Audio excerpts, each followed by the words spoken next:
শ্যামলীকে ভুল বুঝে অহনার সাথে থাকতে শুরু করলো অনিকেত। হ্যাঁ বন্ধুরা, কোন গোপনে মন ভেসেছে সিরিয়ালে আগামী পর্বগুলোতে তোমরা এরকমটাই দেখতে পাবে। পুরো গল্পটা জানতে হলে প্লিজ লাইক দিয়ে সঙ্গে থেকো।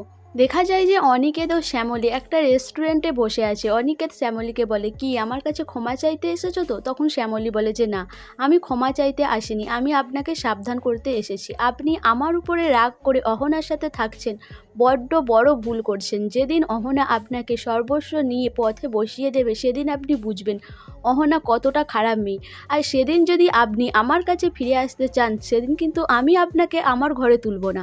এই বলে শ্যামলী ওখান থেকে চলে যায়। এদিকে অনিকেত শ্যামলীর দিকে হাঁ করে তাকিয়ে থাকে।